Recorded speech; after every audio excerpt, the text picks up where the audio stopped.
ഇതാണ് കാലിപ്പർ എന്ന് പറയുന്ന സംഗതി. ഇതിൻ്റെ ഉള്ളിലായിട്ടാണ് നമ്മുടെ ബ്രേക്ക് പാഡ് ഇരിക്കുന്നത്. ബ്രേക്ക് പാഡൊക്കെ നല്ല രീതിയിൽ പൊടി പിടിച്ചിരിക്കുകയാണ്. ഇങ്ങനെ പൊടി പിടിച്ചിരുന്നു കഴിഞ്ഞാൽ ബ്രേക്കിന്റെ എഫിഷ്യൻസി കുറയും. ഇനി ചെയ്യേണ്ട ജോലി എന്താണെന്ന് ചോദിച്ചു കഴിഞ്ഞാൽ കാലിപ്പർ അഴിച്ചെടുത്തതിന് ശേഷം ബ്രേക്ക് പാഡ് പുറത്തേക്ക് എടുക്കുക എന്നുള്ളതാണ്.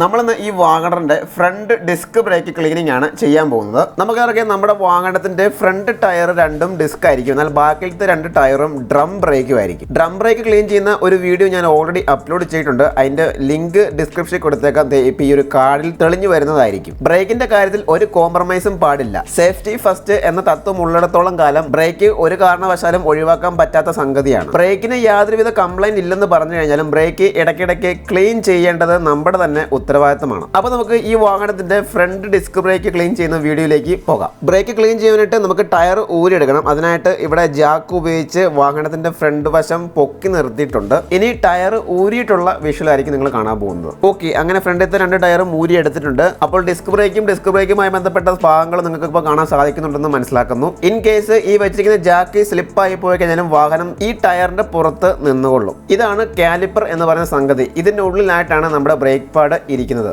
ബ്രേക്ക് പാഡൊക്കെ നല്ല രീതിയിൽ പൊടി പിടിച്ചിരിക്കുകയാണ്. ഇങ്ങനെ പൊടി പിടിച്ചിരുന്നു കഴിഞ്ഞാൽ ബ്രേക്കിന്റെ എഫിഷ്യൻസി കുറയും. ഇന്നർ ഭാഗം ക്ലീൻ ആക്കുന്നതിന് മുമ്പായിട്ട് തന്നെ ഔട്ടർ ഭാഗം ക്ലീൻ ആക്കണം. അതായത് പുറം ഭാഗം ഒന്ന് വെള്ളം അടിച്ച് ക്ലീൻ ചെയ്യുവാണെങ്കിൽ അത്രയും നല്ലത്.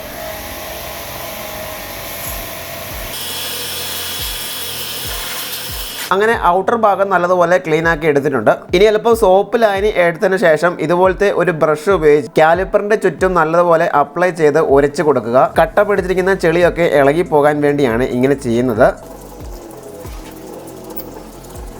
ശേഷം വെള്ളമടിച്ച് വീണ്ടും നല്ലതുപോലെ ഒന്ന് ക്ലീൻ ചെയ്യുക. അപ്പോൾ ആ ഒരു ചെളിയൊക്കെ ഇളകി പോകുന്നത് കാണാൻ സാധിക്കും. ഇനി ചെയ്യേണ്ട ജോലി എന്താണെന്ന് ചോദിച്ചു കഴിഞ്ഞാൽ കാലിപ്പർ അഴിച്ചെടുത്തതിന് ശേഷം ബ്രേക്ക് പാഡ് പുറത്തേക്ക് എടുക്കുക എന്നുള്ളതാണ്. കാലിപ്പർ അഴിച്ചെടുക്കാം. ഓക്കെ, അങ്ങനെ നമ്മൾ കാലിപ്പർ അഴിച്ചെടുത്തിട്ടുണ്ട്. ഇപ്പൊ ഈ കാണുന്ന ഇതാണ് നമ്മുടെ ബ്രേക്ക് പാഡ് എന്ന് പറയുന്ന സംഗതി. ഇത് പുറത്തേക്ക് എടുത്തിട്ട് നല്ലതുപോലെ ക്ലീൻ ചെയ്ത് ഉണങ്ങിയതിന് ശേഷം റബ്ബ് ചെയ്തിട്ട് സാൻഡ് പേപ്പർ ഉപയോഗിച്ച് റബ്ബ് ചെയ്തിട്ട് തിരിച്ചിടേണ്ട സംഗതിയാണ്.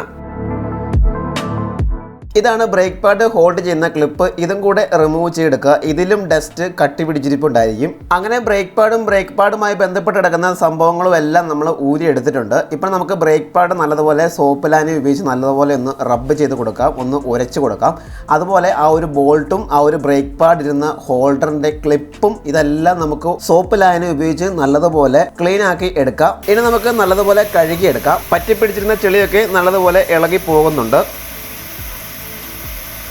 കഴുകിയെടുത്തതിന് ശേഷം ബ്രേക്ക് പാഡ് നല്ലതുപോലെ തുടച്ചെടുക്കുക. നിങ്ങൾക്കിപ്പോൾ കാണാൻ സാധിക്കും ഈ ബ്രേക്ക് പാഡിന്റെ ഇടയ്ക്ക് ചെളി കയറിയിരിക്കുന്നത്. ചെളിയല്ല, മണ്ണ് പോലത്തെ ഒരു സംഗതി കയറിയിരിക്കുന്നത് കാണാൻ സാധിക്കും. അത് ഇതുപോലെ കൂർത്ത ഭാഗം ഉപയോഗിച്ച് കുത്തിക്കളയുക. ഇതൊക്കെയാണ് ഡിസ്ക് ബ്രേക്ക് ക്ലീനിങ്ങിൽ മെയിൻ ആയിട്ടും ഉൾപ്പെടുന്നത്. ഇനി കാലിപ്പറിന്റെ പിസ്റ്റൺ വരുന്ന ഭാഗത്ത് നല്ലതുപോലെ ഇതുപോലെ സോപ്പ് ലായനി ഉപയോഗിച്ച് ഒന്ന് അപ്ലൈ ചെയ്ത് കൊടുക്കുക. ഈ പിസ്റ്റന്റെ ഇടവഴി ബ്രേക്ക് ഓയിൽ ലീക്ക് ആവുന്നുണ്ടോ എന്നും കൂടെ ചെക്ക് ചെയ്യണം.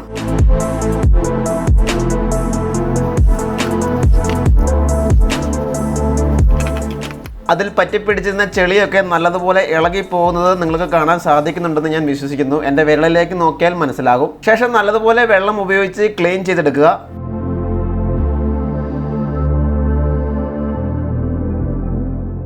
ഇനി ചെയ്യേണ്ടത് ബ്രേക്ക് പാഡിലെ വെള്ളമൊക്കെ പോയതിനു ശേഷം ഇതുപോലത്തെ ഒരു സാൻഡ് പേപ്പർ ഉപയോഗിച്ച് ബ്രേക്ക് പാഡിന്റെ ഡിസ്കിൽ മുട്ടുന്ന അല്ലെങ്കിൽ ഉൾഭാഗം നല്ലതുപോലെ ഒന്ന് റബ്ബ് ചെയ്ത് കൊടുക്കുക. ഈ ബ്രേക്ക് പാഡ് മെറ്റീരിയൽ കുറെ നാളത്തെ ഉപയോഗത്തിന് ശേഷം മിനുസമുള്ള പ്രതലം പോലെ ആയിത്തീരുന്നു. അപ്പോൾ ആ പ്രതലം റബ്ബ് ചെയ്ത് കളയുകയാണ് ഈ ഒരു കാര്യത്തിലൂടെ ചെയ്യുന്നത്. അങ്ങനെ ക്ലീനിങ് കംപ്ലീറ്റ് ആയി. ഇനി നമുക്ക് ബ്രേക്ക് പാഡ് തിരിച്ചിടാം. അതിനായിട്ട് ബ്രേക്ക് പാഡിന്റെ ഹോൾഡർ ക്ലിപ്പ് ഇടുകയാണ്. ബ്രേക്ക് പാഡ് ഇട്ട് കൊടുക്കാം. കാലിപ്പർ ഇട്ട് കാലിപ്പർ പിന്നിന്റെ ബോൾട്ടുകൾ ടൈറ്റ് ചെയ്യാം. അവസാനം ടയറും കൂടെ ഇട്ട് കൊടുത്തു കഴിഞ്ഞാൽ നമ്മുടെ ഡിസ്ക് ബ്രേക്ക് ക്ലീനിങ് കംപ്ലീറ്റ് ആയിട്ടുണ്ട്.